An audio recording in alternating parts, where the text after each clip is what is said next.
भगवते वासुदेवाय। प्यारे भक्तगणों, आज की वीडियो में आप सभी श्रवण करेंगे वैशाख महीने की महापुण्य फल देने वाली 5 सर्वश्रेष्ठ कथाएं। इन कथाओं को जो भी भक्त वैशाख स्नान के बाद श्रद्धा पूर्वक श्रवण करता है, उसे जीवन प्रत्न, पुत्र पौत्र और धन आदि से युक्त होकर अंत में वे विष्णु धाम को जाता है। प्यारे भक्तगणों, अगर आप वैशाख स्नान कर रहे हैं तो इन कथाओं को पूरा सुनिएगा, और अगर आप नहीं करते तो भी इन कथाओं को श्रवण करके आप विष्णु भगवान का कृपा प्राप्त कर सकते हैं। कथा शुरू करने से पहले कमेंट बॉक्स में विष्णु भगवान की जय अवश्य लिखिएगा और इस वीडियो को ज़्यादा से ज़्यादा शेयर कीजिएगा। ताइए श्रवण करते हैं कथा। प्रथम कथा है माँ तुलसी की कथा। पौराणिक कथा के अनुसार एक बार लक्ष्मी माँ सरस्वती और माँ गंगा के बीच किसी बात को लेकर बहस हो जाती है, और यह बहस इतनी ज़्यादा बढ़ जाती है कि एक दूसरे को श्राप दे देती है। गंगा माँ ने माता लक्ष्मी से कहा कि तुमने मुझे नदी का वेग बनाया है, तो मैं तुम्हें श्राप देती हूँ कि तुम एक पौधा बन जाओ जो वृंदा बनकर बाद में तुलसी का पौधा बने।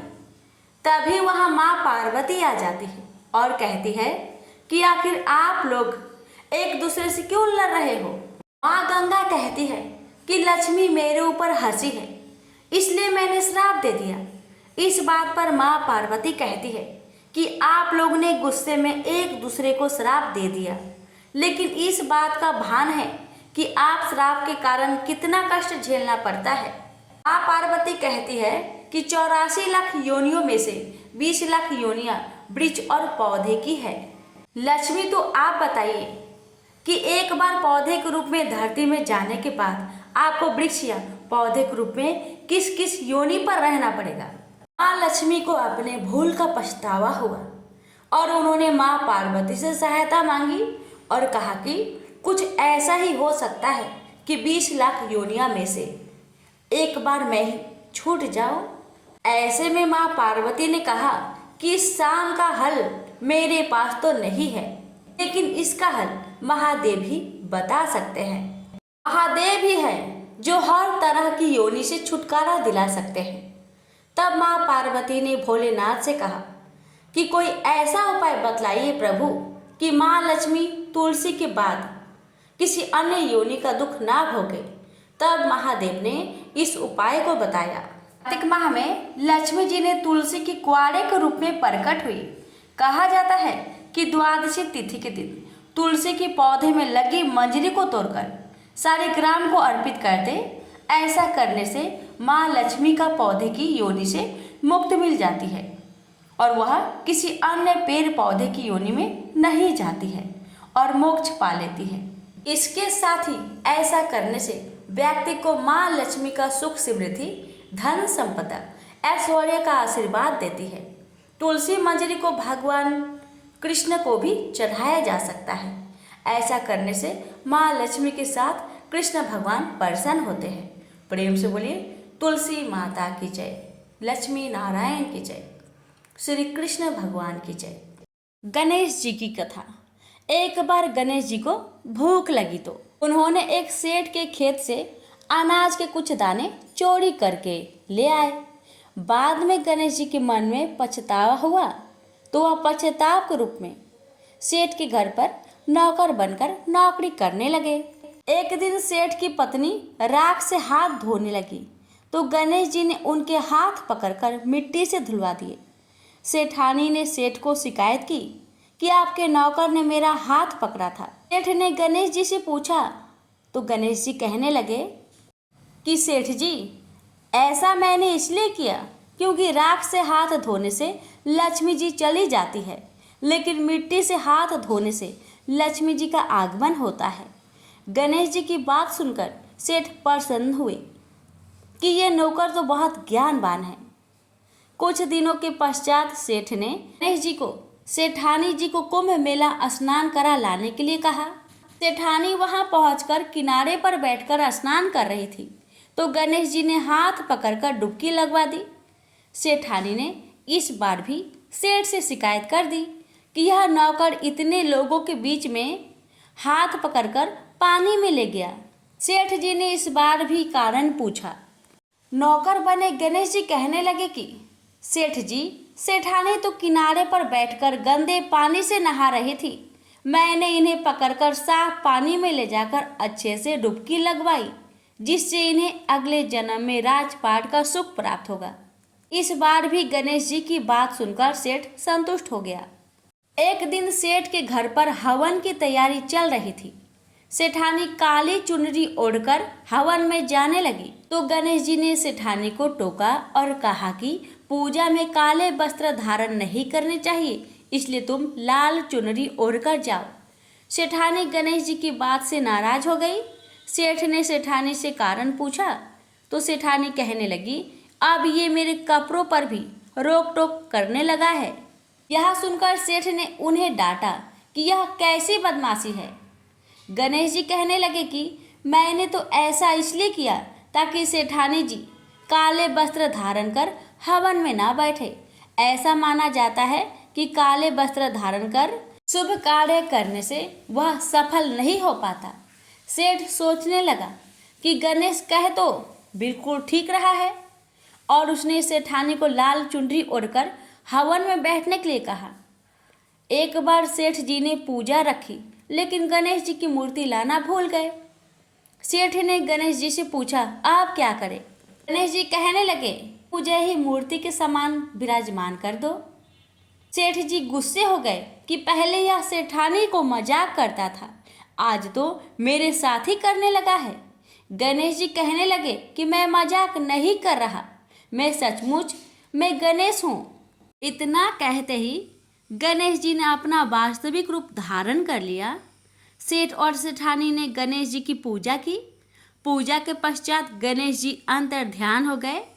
अब सेठ सेठानी को पछतावा होने लगा कि हमने गणेश जी से इतना काम करवाया। गणेश जी ने सेठ जी के सपने में दर्शन देकर कहा कि मैंने तुम्हारे खेत से अनाज के दाने तोड़कर खा लिए थे। उसके पश्चाताप के रूप में मैंने तुम्हारे घर पर नौकर बनकर काम किया। तुमको किसी भी तरह का पछतावा नहीं करना चाहिए।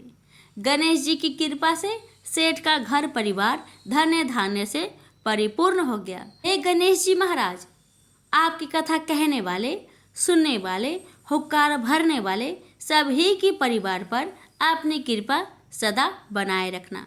प्रेम से बोलिए गणेश जी महाराज की जय। भक्त रामदास की कथा। दक्षिण में गोदावरी के किनारे कनकावरी नाम की एक नगरी थी। वहाँ रामदास रहता था। वह जाति का चमार था, परंतु अत्यंत सरल हृदय का, सत्य और न्याय की कमाई खाने वाला और प्रभु का निरंतर चिंतन करने वाला भक्त था। रामदास की पतिव्रता स्त्री का नाम मूली था। दंपति में बड़ा प्रेम था। इनके एक छोटा लड़का था, वह भी माता पिता का परम भक्त था। तीनों प्राणियों के पेट भरने पर जो पैसे बचते उनसे रामदास अतिथि की सेवा और पीड़ितों के दुख दूर करने का प्रयास करता। वह समय समय पर भगवान नाम का संकीर्तन सुनने जाया करता। कीर्तन में सुनी हुई यह एक पंक्ति, हरि में जैसो तैसो बस तेरो, उसे बहुत प्यारी लगी और उसे कंठस्थल हो गई। वह निरंतर इस पंक्ति को गुनगुनाता हुआ सारे काम किया करता। वह सचमुच अपने को भगवान का दास और आश्रित समझकर मन ही मन आनंद में भरा रहता। भगवान तो भाव के भूखे होते हैं। वह रामदास के ऐसे प्रेम को देखकर उसे अब अपनाना चाहते थे। कुछ चोर गहनों के साथ ही कहीं से एक सुंदर विलक्षण स्वर्णयुक्त शालिग्राम की विशाल मूर्ति चुरा लाए थे, जो उनके लिए सिर्फ एक पत्थर था। उनमें से एक चोर के जूते टूट गए थे। उसने सोचा, इस पत्थर के बदले में जूते की जोड़ी मिल जाए तो अच्छा है। भागवत प्रेरणा से शालिग्राम की मूर्ति को लेकर वह सीधा रामदास के घर पहुंचा और मूर्ति उसे देकर कहने लगा, अरे भाई देख, यह कैसा मज़ेदार पत्थर है जरा अपने औजार को इस पर घींच तो सही, देख कैसे अच्छा काम देता है, पर इसके बदले में मुझे एक जोड़ी जूते देने पड़ेंगे। चोर की आवाज़ सुनकर वह चौंका, उसके भजन में भंग पड़ा।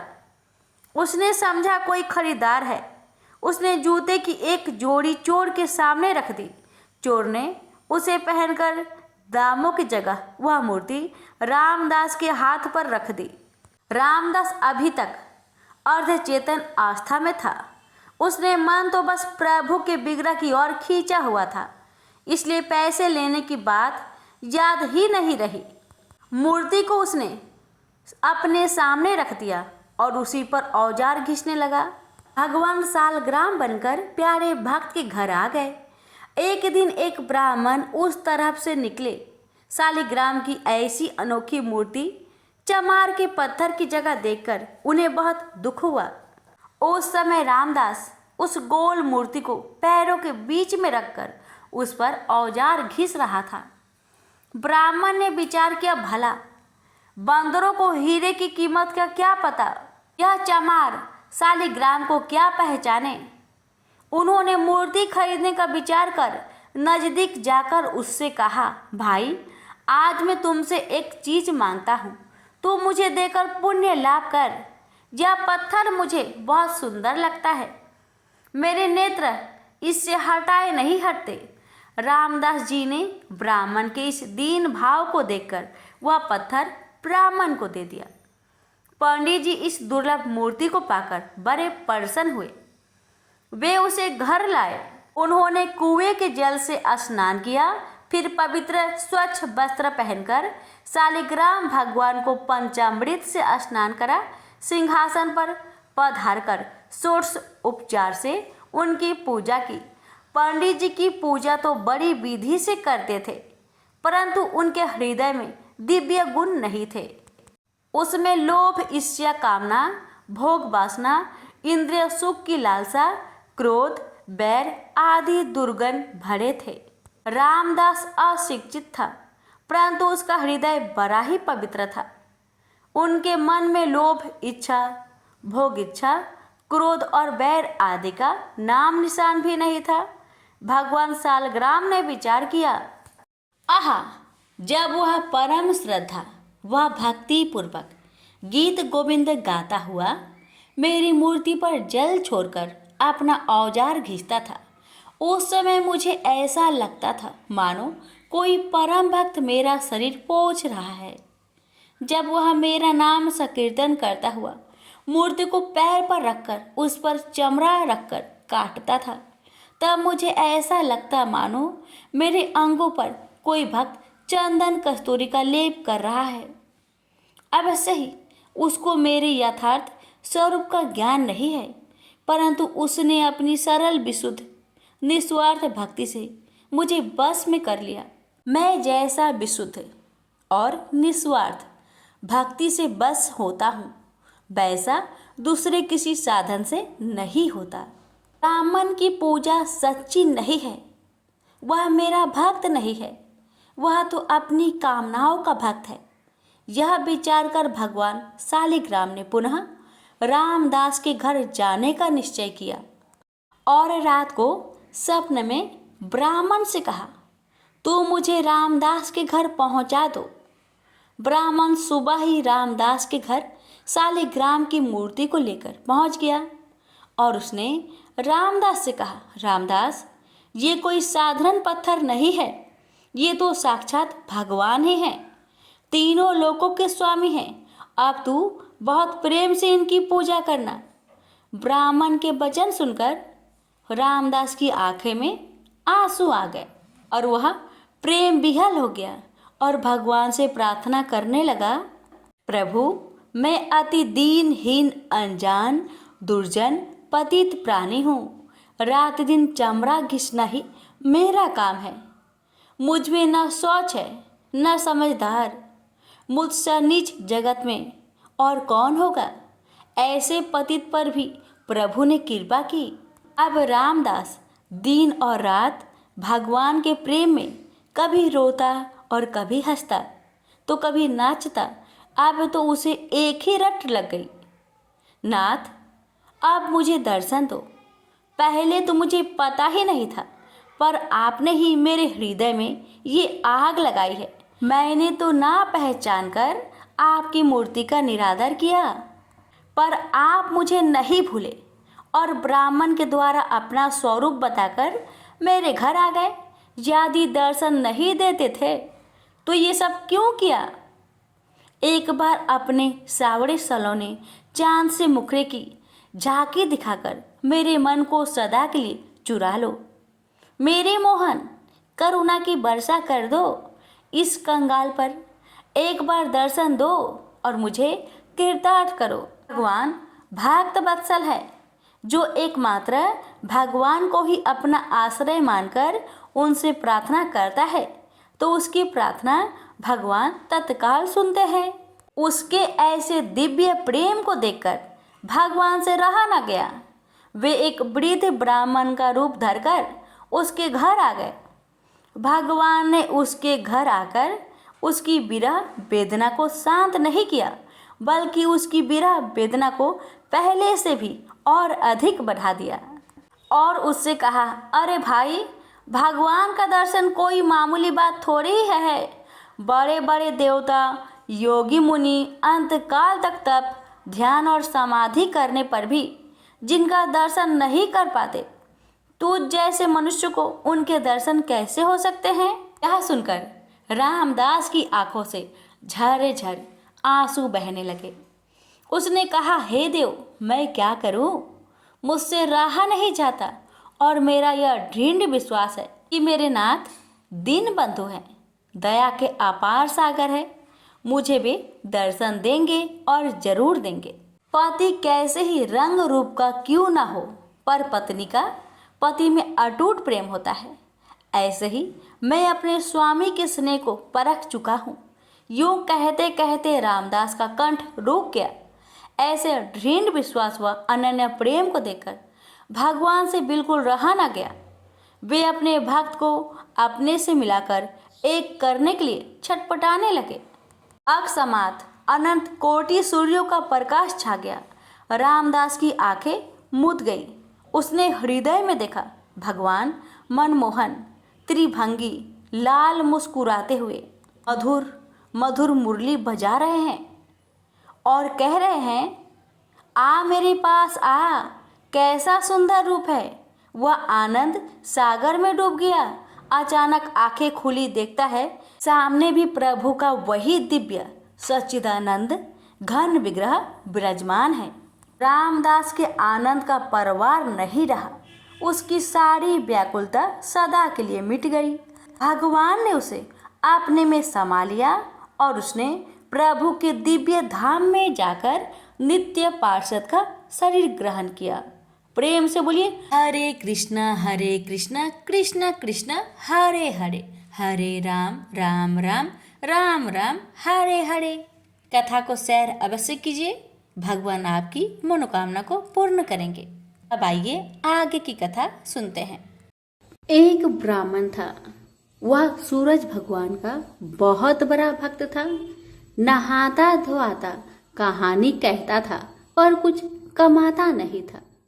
ब्राह्मण घर में रहता तो ब्राह्मण की पत्नी हमेशा ब्राह्मण को एक ही बात कहती कि कहीं बाहर जाओ, कुछ कमा कर लाओ। ब्राह्मण की बातें सुन ब्राह्मण बहुत परेशान हो जाता था और घर से बाहर कहीं ब्राह्मण जाता तो आस पड़ोस के लोग उसे निकम्मा कहकर अपमानित किया करते थे। सभी लोगों से परेशान होकर ब्राह्मण सूर्य भगवान का पूजन सामग्री लेकर जंगल में चला गया और वह जंगल में एक बहुत बड़ा सूखा पीपल का पेड़ था। उसी पेड़ के नीचे बैठकर सूरज भगवान का पूजन किया करता था और कथा कहता था। उसी पीपल के पेड़ के आसपास एक सूखा सा तालाब था। उसमें थोड़ा सा ही पानी था। उसी पानी से लोटा भरकर वह ब्राह्मण सूर्य नारायण को जल चढ़ाया करता था। पूजा का जल बहकर सूखे पीपल के वृक्ष से होकर सूखे तालाब में जाया करता था। जल के जाते ही सूखे पीपल हरा भरा हो गया और सूखी तालाब साफ पानी से भर गया। तालाब का पानी इतना साफ हो गया कि उसी जल में सूर्य नारायण दिखाई देने लगे और कहने लगे, ब्राह्मण वर मांग, तू क्या मांगना चाहता है? ब्राह्मण ने सुना तो घबरा गया, सोचने लगा कि पीपल में कोई भूत प्रेत तो नहीं रहता। जब भी ब्राह्मण सुबह सूर्य नारायण का पूजा करता तभी आवाज आता। ब्राह्मण इस आवाज को सुनकर बहुत चिंता में पड़ गया और चिंता के कारण उसका शरीर दुबला हो गया। ब्राह्मणी भी कभी कभार अपने पति ब्राह्मण से जंगल में मिलने आया करती थी। ब्राह्मणी ने जब ब्राह्मण को दुबला पतला होते हुए देखा तो उसने पूछा, ब्राह्मण देव, आप दिन ब दिन सूखते क्यों जा रहे हैं? इसका क्या कारण है? तब ब्राह्मण ने सारा कहानी बताया। तब ब्राह्मणी ने कहा कि आपकी पूजा के बाद ही आवाज आती है ना, मुझे तो ये लगता है कि सूरज भगवान स्वयं ही आते हैं। मुझे लगता है सूर्य नारायण आपके व्रत से प्रसन्न है, वह आपको वरदान देने के लिए आते हैं। इसलिए इस बार जब भी आपको आवाज आए तो आप घबराइएगा मत, कुछ भगवान से मांग लीजिएगा। ब्राह्मणी की बातें सुन ब्राह्मण बोला, मैं कैसे मांगू और क्या मांगू? मुझे मांगना तो आता ही नहीं। अगर ज्यादा कुछ मांगना हो तो कहीं कुछ भूल जाओ तो, इसलिए तुम ही कुछ ऐसा उपाय बताओ जिससे मैं एक ही बार में सारा कुछ मांग लूं। ब्राह्मण की बातें सुन ब्राह्मणी ने उत्तर दिया, ब्राह्मण देव, जब भी सूर्य भगवान आपसे वरदान मांगने को कहे तब आप इस प्रकार से कहना, 9 खांडे महल के अंदर सोने के पालने में पर पोते को दास दासियों द्वारा खिलाते अपने आंखों से देखूं।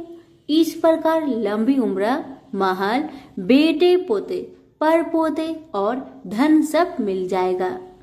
क्योंकि जब धन होगा तभी तो सोने का पालना दास दासियां होंगे और आंखें घुटने ठीक होंगे, और तभी तो पर पोते को सोने के पालने में झूला झूला सकेंगे और देख सकेंगे।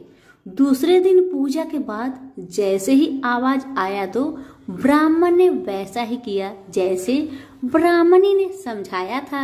ब्राह्मण ने हाथ जोड़कर सूर्य भगवान से प्रार्थना किया, हे सूर्य नारायण, अगर आप मेरे पूजा से प्रसन्न है तो मुझे वर दीजिए कि 9 खांडे महल के अंदर सोने के पालने में पर पोते को दास दासिया द्वारा खिलाते अपनी आंखों से देखो। ब्राह्मण की बातें सुन सूरज भगवान ने कहा, देखने में तो ब्राह्मण सीधा साधा भोला भाला लगता है, पर एक ही बार में सब मांग लिया।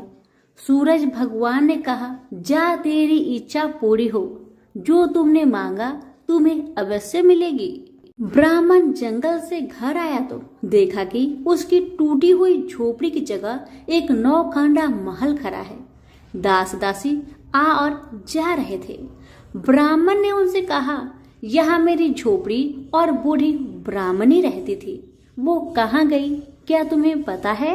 इतने में ही उस 9 खांडे महल के दरवाजे से एक सुंदर औरत गहनों और सुंदर कपड़ों से सजी हुई बाहर आई और ब्राह्मण से बोली, आ जाइए, अपना ही घर है। ये सब तो सूर्य नारायण का चमत्कार है, उन्होंने आपकी मनोकामना को पूर्ण कर दिया है। ब्राह्मण की बातें सुन ब्राह्मण ने कहा, हम इतने सारे धन का क्या करेंगे? ब्राह्मणी ने कहा, क्या नहीं हो सकता है, धन से क्या नहीं हो सकता है, दान पुण्य यज्ञ होम करेंगे। फिर ब्राह्मण ने वैसा ही किया जैसे ब्राह्मणी ने बताया था। अब सब राजा की जगह ब्राह्मण का गुणगान करने लगे। राजा ने ये सब सुनकर ब्राह्मण को बुलवाया और पूछा, कल तक तो आपको खाना भी नहीं मिलता था, आज ऐसा चमत्कार, इतना सारा धन दौलत आपके पास कहाँ से आया? कहीं चोरी करी है या फिर डाका डाला है? ब्राह्मण ने कहा, ये सब तो सूर्य नारायण की कृपा है और अपनी सारी कहानी राजा को बता दिया कि जंगल में ब्राह्मण के साथ क्या क्या हुआ और कैसे उसने सूर्य नारायण से वरदान मांगा। ब्राह्मण की बातें सुन राजा ने कहा, मेरे पुत्र नहीं है तो मुझे क्या करना चाहिए। ब्राह्मण ने राजा को सूर्य भगवान की पूजा विधि बताई और कहा, महाराज आप भी सूर्य नारायण का व्रत करें, आपकी सारी मनोकामना सूर्य नारायण जरूर पूरी करेंगे। ब्राह्मण के बताए हुए नियम से राजा ने भी सूर्य नारायण का व्रत किया और सूर्य नारायण के व्रत के प्रभाव से राजा को भी पुत्र का प्राप्ति हुआ। सभी सूर्य नारायण की जय जयकार करने लगे। हे सूर्य भगवान, जैसे ब्राह्मण और राजा की मनोकामना को पूर्ण किया वैसे ही सबकी करना, कहानी कहने वाले की, कहानी सुनने वालों की, हुक्कारे भरने वालों की, सबकी मनोकामना को आप पूर्ण करना। प्रेम से बोलिए सूरज भगवान की जय हो। केदारनाथ ज्योतिर्लिंग की कथा। एक बहेलिया था जिसे हिरण का मांस खाना अत्यंत प्रिय था। एक बार यह शिकार की तलाश में केदार क्षेत्र में आया। पूरे दिन भटकने के बाद भी उसे शिकार नहीं मिला। संध्या के समय नारद मुनि इस क्षेत्र में आए तो दूर से बहेलिया उन्हें हिरण समझकर उन पर बाण चलाने के लिए तैयार हुआ। जब तक वह बाण चलाता सूर्य पूरी तरह डूब गया। अंधेरे होने पर उसने देखा कि एक सर्प मेढक को निगल रहा है। मृत होने के बाद मेढक शिव रूप में परिवर्तित हो गया। इसी प्रकार बहेलिया ने देखा कि एक हिरण को सिंह मार रहा है। मृत हिरण शिव गणों के साथ शिवलोक जा रहा है। इस अद्भुत दृश्य को देखकर बहेलिया हैरान था। इसी समय नारद मुनि ब्राह्मण भेष में बहेलिया के समक्ष उपस्थित हुए। बहेलिया ने नारद मुनि से इस अद्भुत दृश्य के विषय में पूछा। नारद मुनि ने उसे समझाया कि यह अत्यंत पवित्र क्षेत्र है। इस स्थान पर मृत होने पर शिशु पंछियों को भी मुक्ति मिल जाती है। इसके बाद बहेलिया को अपने पाप कर्मों का स्मरण हो आया कि किस किस प्रकार उसने पशु पंछियों की हत्या की है। बहेलिया ने नारद मुनि से अपनी मुक्ति का उपाय पूछा।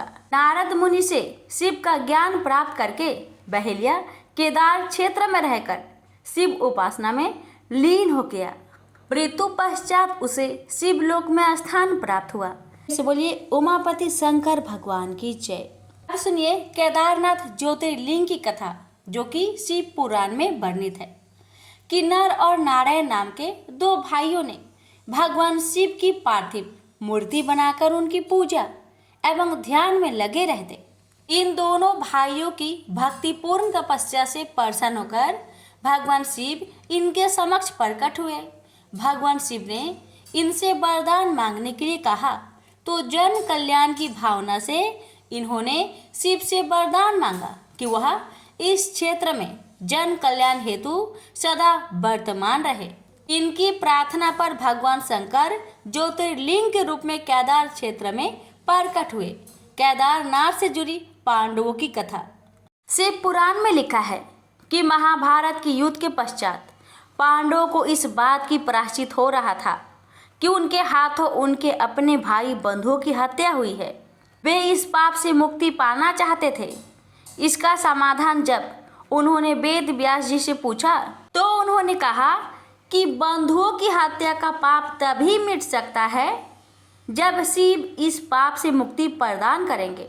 शिव पांडवों से अप्रसन्न थे, अतः पांडव जब विश्वनाथ के दर्शन के लिए काशी पहुँचे तब वे वहाँ शंकर प्रत्यक्ष प्रकट नहीं हुए। शिव को ढूंढते हुए तब पांचों पांडव केदारनाथ पहुँच गए। पांडवों को आया देखकर शिव ने भैंस का रूप धारण कर लिया और भैंस के झुंड में शामिल हो गए। शिव की पहचान करने के लिए भीम एक गुफा के मुख के पास पैर फैलाकर खड़ा हो गया। सभी भैंस उनके पैर के बीच से होकर निकलने लगे, लेकिन भैंस बने शिव ने पैर के बीच से जाना स्वीकार नहीं किया। इससे पांडवों ने शिव को पहचान लिया। इसके बाद शिव वहां भूमि में विलीन होने लगे। तब भैंस बने भगवान शंकर को भीम ने पीठ की तरह से पकड़ लिया। भगवान शंकर पांडवों की भक्ति एवं दृढ़ निश्चय को देखकर प्रकट हुए तथा उन्हें पापों से मुक्त कर दिया। इस स्थान पर आज भी द्रौपदी के साथ पांचों पांडवों की पूजा होती है। प्रेम से बोलिए हर हर महादेव, माता पार्वती की जय।